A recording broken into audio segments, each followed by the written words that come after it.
Hey everyone, welcome to the show. Mm. Have you ever felt like you're trying to start a new chapter, but something from the past is holding you back? Ooh, that's a good one. That's kind of the unsettling question we're going to be diving into today Yeah, with a chilling psychological thriller. I like it. And Bit me. if you enjoy this deep dive into The First Husband, make sure you like and subscribe to Yes. get more deep dives into the books Absolutely. that are captivating readers everywhere. I love it. We're going to be taking a look at The First Husband by Elizabeth Carpenter. Okay. Link is in the description.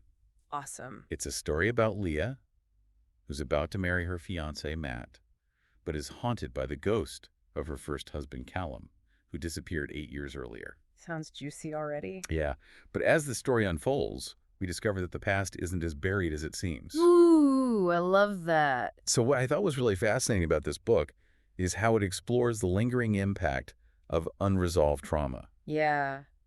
Leah might be ready for this new beginning, but the mystery surrounding Callum's disappearance Yeah. casts a long shadow over her present happiness. Right.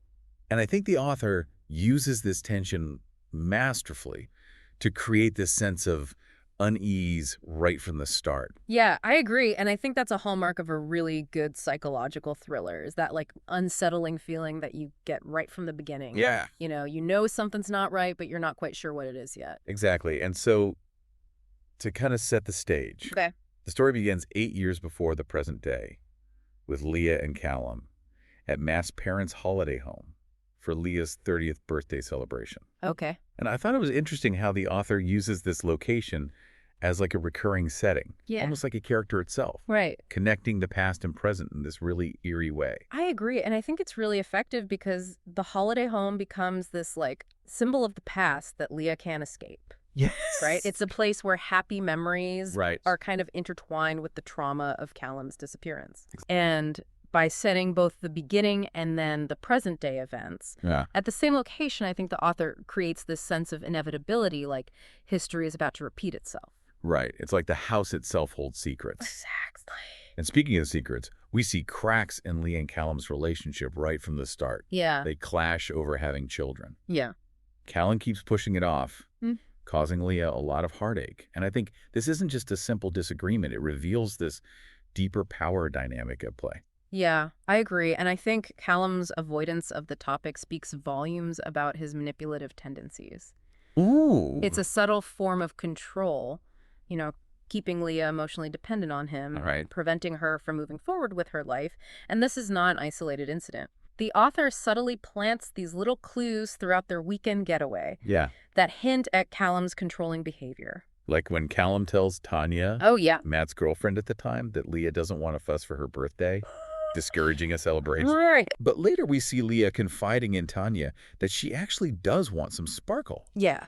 So clearly Callum is trying to control the narrative, Yes. making Leah appear difficult and undermining her desires. It's so true. And these seemingly insignificant actions really paint a disturbing picture of Callum's character. Yeah. He's manipulating those around him, Right. He's creating this web of deceit to get what he wants, Right. all while maintaining this facade of charm.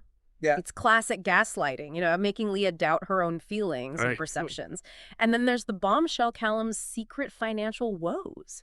This is where it gets really interesting. Oh, We discover that Callum has been borrowing huge sums of money, even from Leah's own father. oh my God. He's drowning in debt. And it becomes clear that he's not the charming, successful guy he pretends to be. Yeah, this financial deception adds a whole new layer to Callum's character. Right. It reveals a level of desperation and a willingness to exploit those closest to him. Yeah. He's not just running away from a difficult relationship, he's fleeing the consequences of his actions. Yes. And this financial pressure cooker, I think, also explains his increasingly erratic behavior in the days leading up to his disappearance. Yeah, you're totally right. He picks fights, makes accusations, and projects his insecurities onto others. Totally. Remember when he lashes out at Matt, accusing him of being condescending because he went to university? Yeah. It's like his guilt and resentment are eating away at him. Absolutely.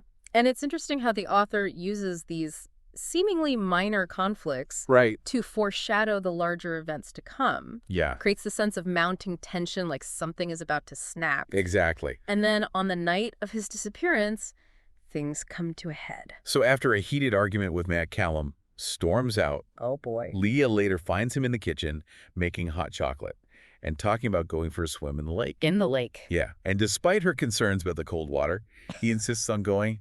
It's almost like a foreshadowing of his reckless disregard for consequences. Yeah, that scene is crucial. It's the last glimpse we have of Callum before he vanishes. Right. His insistence on swimming, despite Leah's warnings, could be interpreted in many ways. Right. Is it a sign of drunken impulsivity? Right. A deliberate act of self-destruction? Or maybe a carefully calculated escape plan?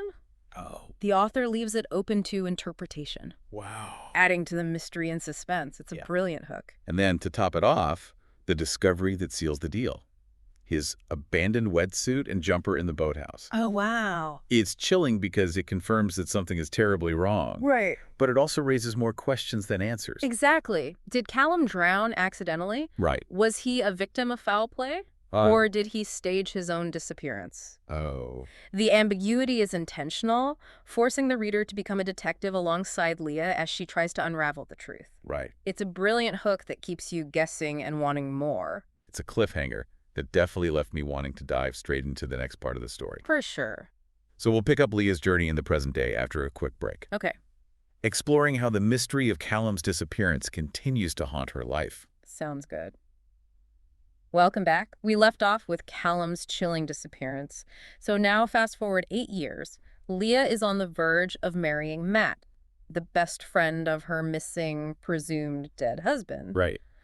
But just as she tries to build a new life, the past comes back to haunt her, literally in the form of a wedding card, Oh, yeah. signed in Callum's handwriting. Talk about a creepy wedding gift. Right.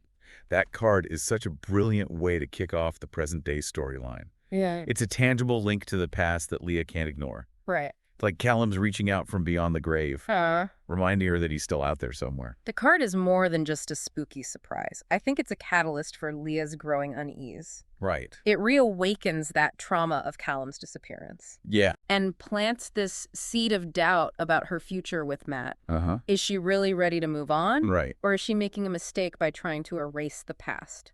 And as if the card wasn't enough, things escalate quickly with those inappropriate messages and photos sent to Matt's father, seemingly from Leah. Oh, yeah, those are rough. It's such a clever move by the author because it throws suspicion on Leah, Right. making us question her motives and her reliability. Right. Is she hiding something? Yeah. Is she subconsciously sabotaging her own happiness? The messages are a masterclass in suspense building. Uh-huh. They introduce this new layer of mystery and danger, Yeah. shifting the focus from Callum's disappearance to a more immediate threat. Yeah. It forces us to consider the possibility that someone else is involved, someone who wants to hurt Leah and destroy her relationship with Matt. Right. Like, is it someone who knows about Callum's financial misdeeds Ooh, that's a good one. and is using that information to blackmail her? Yeah. Or maybe someone driven by jealousy, like Tania, Matt's ex, who seems to have this, lingering resentment towards Leah. Yeah. And the author does a fantastic job of weaving this intricate web of relationships and potential motives, Right. making every character a suspect. That's true. As Leah investigates, Yeah. she uncovers secrets about those closest to her, adding to the paranoia and suspense. Totally. Yeah. We learned that Callum was blackmailing her own brother, Jake. Wow. The betrayal runs deep, It does. and it's impossible to know who to trust. It really is. And just when you think things can't get any crazier, there's a fire in the barn on the eve of the wedding. Oh, man, that fire is such a dramatic escalation of events Yeah. that really cranks up the tension. Yeah. It feels symbolic, too. Uh-huh. Like the past is literally going up in flames. The fire is a pivotal moment in the story. It signifies that the situation is spiraling out of control, Uh-huh. and it pushes Leah to take action. Right. It also foreshadows the danger that's to come, Okay. particularly when her young son Noah goes missing. Oh, my God. That scene where Leah realizes that Noah is gone is absolutely heart-wrenching. It adds a whole new level of urgency and desperation to the story. It does. Suddenly, it's not just about uncovering the truth about Callum. Right. It's about saving her son's life. The disappearance of Noah is a masterstroke of suspense. Yes. It taps into this primal fear the loss of a child, Uh-huh. and it heightens the emotional stakes to an almost unbearable level. Yeah. And I think the author expertly balances this personal crisis Boy. with the ongoing mystery surrounding Callum, Right. creating this multi-layered narrative that keeps you on the edge of your seat. And just when you think it can't get any worse, Leah receives a cryptic message that leads her to believe that Callum is behind Noah's disappearance. Oh, no. It's the confirmation. She's been dreading the realization that the ghost from her past has returned to torment her. The reappearance of Callum is the ultimate twist, Right. shattering the presumed reality of his death Yes, and flipping the entire narrative on its head. it's true. It's a brilliant move by the author, turning what seemed like a closed case into this terrifying game of cat and mouse. Yeah. Now, the question isn't what happened to Callum, Right. but what does he want? Right. And why is he targeting Leah and her son? It's a chilling reminder that the past can never truly stay buried. Yeah. And as Leah confronts Callum, we see how his manipulative behavior has evolved over the years. Yeah. He's become even more cunning and ruthless, Right. using Noah as leverage to get what he wants. This confrontation is a pivotal moment in the story. Uh-huh. We see how deeply Callum has impacted Leah, Yeah. how his manipulation has eroded her sense of self and security, but we also witness her strength and resilience. Yeah. She refuses to be a victim. She's determined to fight for her son and expose Callum for the monster he truly is. It's inspiring to see Leah tap into this inner strength, Yeah. even when she's facing unimaginable fear and uncertainty. Right. She's not the same naive woman who fell prey to Callum's charms years ago. Mhm. She's learned from her past, and she's ready to fight back. And she's not alone in this fight. Despite the initial shock and doubt, Matt stands by Leah, Yes. believing in her and supporting her every step of the way. It's huge. This is a crucial element of the story, I think, showcasing the importance of trust and support Right. in overcoming adversity. Absolutely. Even when faced with unimaginable challenges, having someone in your corner can make all the difference. For sure. And then there's the unexpected wild card, Callum's mother, Jenny. Oh, yeah. Her arrival adds this fascinating layer to the story. Jenny is a complex character. Yeah. She's consumed by guilt and grief, desperately clinging to the belief that her son is still alive, Yeah. despite the mounting evidence to the contrary. It's crazy. Her unwavering faith in Callum, despite his flaws, Right. provides an interesting contrast to Leah's jaded perspective. You're right. Jenny's love for her son, however misguided, is both heartbreaking and dangerous. Yeah. And yet, in this strange twist of fate, she becomes this unlikely ally to Leah, I love that. inadvertently revealing a crucial detail about Callum's past Oh, wow. that might hold the key to his current whereabouts and his motivations. This revelation sets in motion a thrilling race against time. Yeah. Leah, with the help of Matt and Jenny, Right. must decipher Callum's cryptic clues, unravel his twisted plan, and find Noah before it's too late. And the suspense is relentless. Oh, yeah. The story unfolds with breathtaking speed, Uh-huh. leading us to a secluded cabin, a place that holds disturbing secrets about Callum's past Okay. and his true intentions. The cabin becomes this symbolic battleground, Yeah. a place where Leah must confront not only Callum, but also the ghosts of her past. Right. It's here that she makes a chilling discovery. What's that? Evidence of Callum's elaborate plan to frame her for attempted murder. I know he sets things up to make it look like she tried to drown him in the lake all those years ago. Oh my gosh. It's a chilling realization showing how far Callum is willing to go to destroy her life. This discovery highlights Callum's cunning and his profound capacity for cruelty. Yeah. He's not content with simply disappearing and starting a new life. Right. He wants to punish Leah to make her suffer for daring to move on without him. It's so twisted. It really is, and it's such a clever play on the reader's expectations. Right. Throughout this story, we've been suspecting everyone, Right. looking for clues in every interaction. Yeah. But it turns out that the biggest threat has been lurking in the shadows all along, Right. waiting for the perfect moment to exact his revenge. It's crazy. It's a testament to the author's skill in crafting this compelling psychological thriller. Yeah. She keeps us guessing, Right. throws us off balance with red herrings, Yeah. and then delivers a final twist that is both shocking and deeply satisfying. It's like all the pieces of the puzzle finally fall into place. Yeah. And we see the full picture of Callum's twisted plan. Right. But even with this revelation, the danger is far from over. Oh, no. Leah still needs to find Noah and expose Callum's lies. Uh-huh. And she has to do it before he can carry out his sinister plan. This is where the story becomes a true test of Leah's strength and resilience. Uh-huh. She's not just fighting for her own survival, she's fighting for her son's life. Right. And as the tension mounts, Yeah. we're left wondering, will she be able to outsmart Callum and save Noah? Right. Or will he succeed in destroying everything she holds dear? Oh, man, what a cliffhanger. I know, right? So we're going to take a moment to gather our thoughts. Okay. And then we'll delve into this thrilling climax of this psychological thriller after a brief pause. Oh. When we left off, Leah was facing that terrifying reality of Callum's plan to frame her Oh, yeah. for his attempted murder. It's crazy. It's just mind-blowing how he's turned the tables, making her the villain in his twisted narrative. This is where the psychological thriller element really shines.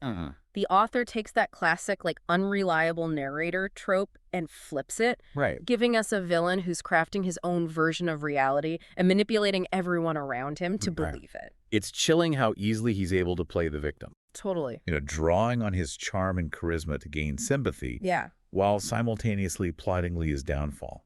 It speaks to the insidious nature of manipulation. Right. Callum doesn't use brute force or overt threats. He uses his understanding of Leah, Right. her past, her vulnerabilities, Right. to control her and turn her loved ones against her.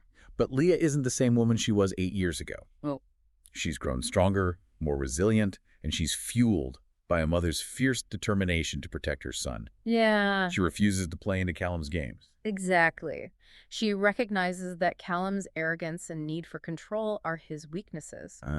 She starts playing along with his manipulations, all the while searching for an opportunity to outmaneuver him. And she gets an unexpected assist from Callum's mother, Jenny, Oh, wow. while Jenny's unwavering faith in her son is initially a hindrance. Right. It ultimately provides Leah with a crucial piece of information.